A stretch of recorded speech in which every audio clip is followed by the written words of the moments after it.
90s era में ही काम किया हूँ। मैंने जतिन ललित जी के साथ काम किया है और बड़े खूबसूरत गाने बने हैं, और समीर जी ने लिखा था उस वक्त भी और लिखते हैं।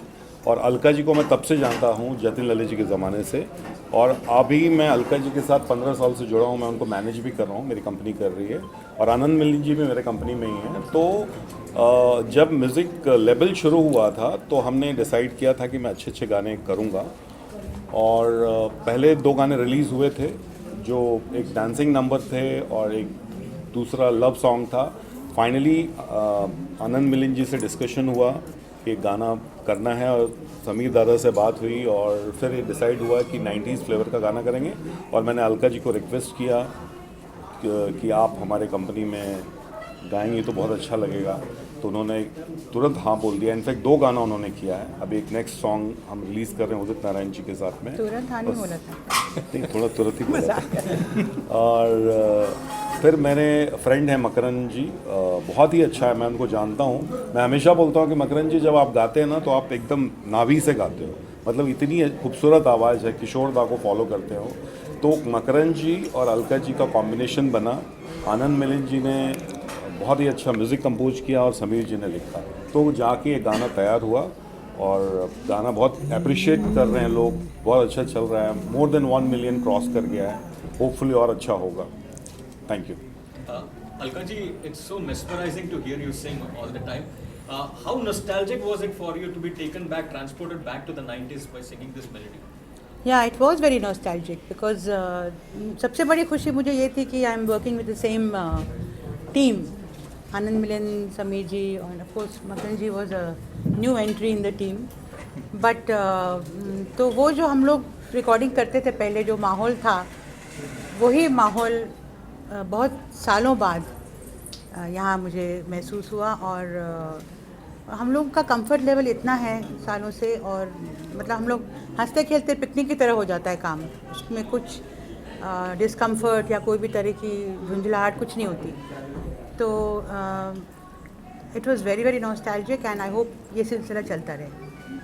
समीर जी, जब आप इंडस्ट्री में आए थे, ऐसा एक सपना देखा था कि एक दिन आपका नाम Guinness book of world records में आ जाएगा? मैं तो सबसे पहले डर रहा था कि नीरज कहीं ये नहीं बोल दे कि मैं बचपन से आपके गाने सुनता आ रहा हूँ। और अच्छा हुआ तुमने भी ये नहीं बोला, नहीं तो बड़ी घबराहट होती, उम्र का एहसास होने लगता है। नहीं, मैंने ये बोला कि जतिन ललित के समय से हम लोग एक दूसरे को जानते हैं। बिल्कुल कभी नहीं सोचा था ज़िंदगी में। गिनीज बुक की तो बात छोड़ो, मैं तो यहाँ केवल एक गाना लिखने का सपना लेके आया था कि अगर एक गाना लिखूँ और रेडियो सिलोन में बज जाए तो मैं समझूंगा यार मेरी ज़िंदगी में जो अचीव करना था मैंने कर लिया। और जो कुछ किया मैंने नहीं किया, कोई और ताकत थी जिसने करवा लिया। और हम सारे लोग जो हम क्रिएटर्स होते हैं, हमारी सारी बात जो है वो सब उस पर डिपेंड करती है। इसीलिए लोग बोलते हैं कि वी आर गॉड गिफ्टेड, तो कहीं वही करवाता है और उसने करवा लिया, सब हो गया। मैं तो ज़िंदगी में कोई कुछ एक्सपेक्टेशन थी ही नहीं मुझे, मैं बिना लक्ष्य के आगे बढ़ रहा था। केवल एक ही जुनून था कि मुझे काम काम और काम करना है।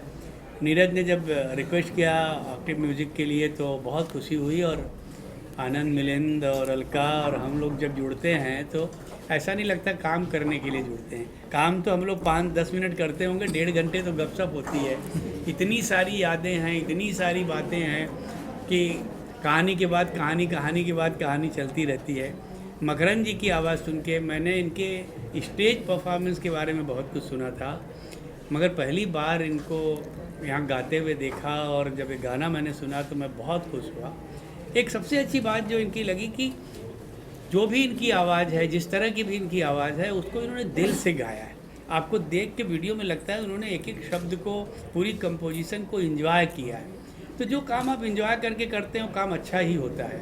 तो मेरी बड़ी बधाई है और मैं सबको दुआ करता हूँ कि आप लोग इसको पसंद करें और इस पूरी टीम को आगे लेके जाएं।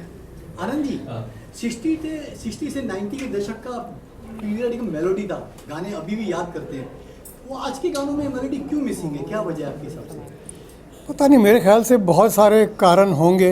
एक तो बहुत से लोग कहते हैं कि टू मच ऑफ इंटरफेरेंस, क्योंकि 60s का आपने जिक्र किया तो तभी मेरे पिताजी चित्रगुप्त जी, he was very active.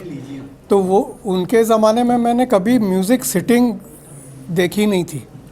Director आके फिल्म डिस्कस कर लेता था और सिचुएशन मोटा मोटी, उसके बाद सीधे रिकॉर्डिंग में सुनते थे वो लोग। There was no music setting कि मैं वो गाना पास करूँगा और फिर वो गाना रिकॉर्ड होगा। तो एक बहुत मेजर चेंज वो हो गया। और दूसरा, because of computers and digitalization, बहुत से लोग हैं वो जिसको कहते हैं मंच के नहीं आते हैं। मतलब आपको you have to be fully prepared. तो you should have a very good background of music and then you should enter. तो कंप्यूटर तो क्या है कि कोई भी ऑपरेट कर लेता है। तो मैं हमेशा कहता हूँ कि आज ये हो गया कि कंप्यूटर आपको ऑपरेट कर रहा है, होना उल्टा चाहिए। तो this can be one of the reasons. Makaran ji, wonderful singing. Kishore da का कितना छाप है आपके हिसाब से इस गाने में?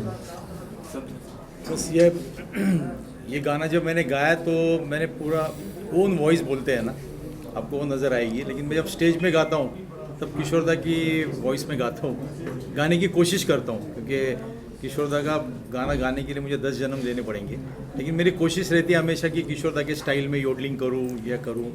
लेकिन ये गाना जो जब दिया और इतनी अच्छी टीम मिली, एक मेरा जो सपना था तो स्टेज पे गाता था। और समीर जी, आनंद मिलिंद जी और अलका जी, कभी मैंने सपने में भी सोचा नहीं था कि अलका जी के साथ मेरा डुएट होगा।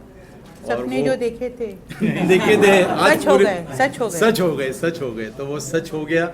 और जैसे समीर जी ने बताया कि ये कोई पावर रहती है, ये सब टीम जमा के काम होता है और एक अच्छा काम होता है। बस मुझे खुशी है।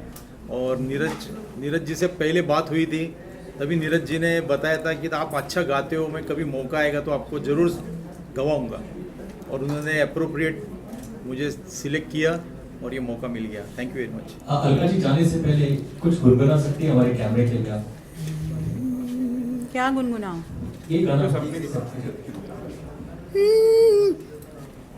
सपने जो देखे थे प्यार में सच हो गए, आँखों से आँखें मिली, कुछ हुआ दिल खो गए, कर लिया फैसला कभी ना होंगे जुदा, कर लिया फैसला कभी ना होंगे जुदा।